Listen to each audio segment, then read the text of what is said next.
PM किसान सम्मान निधि योजनार आगामी 17तम किस्तीटी पाइबाकु हेले आपणकर पीएम किसान सम्मान निधि योजन कौनसी प्रकार समस्या नथिबा दरकार।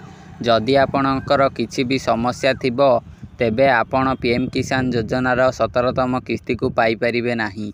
जेपरिक आपणकर केवाईसी न होइथिबो ओ आपणकर बैंक अकाउंट सहित आधार लिंक नथिबो, नहले आपणकर डीबीटी एक्टिव नथिबो, आपणकर लैंड रेकर्ड ठीक नथिबो, एही भली प्रॉब्लम जदि आपणकर थिबो तेबे आपण पीएम किसान सम्मान निधि योजनार लाभ नहीं पारिबे नाही। आपणकु ए सब गुड़िक ठीक करिया को पड़िबो। केवाईसी समस्त चाषी भाई मानक पई बाध्यतामूलक। केवाईसी जदि आपण एपर्यंत करना तेबे केवाईसी आपण मागेणारे करि परिबे पीएम किसान योजनार ऑफिशियल वेबसाइट माध्यम रे।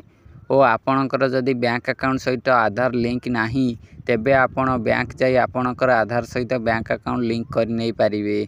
जदि आपणकर डीबीटी एक्टिव नाही मध्य आपण एहाकु मध्य बैंक जाई आपणकर डीबीटी को एक्टिव कर नहीं पारिबे।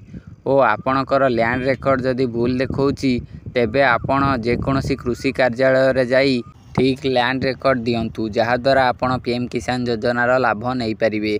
आपणकर जदि ए सब प्रॉब्लम रही तेबे एहाकु आपण ठीक करंतु।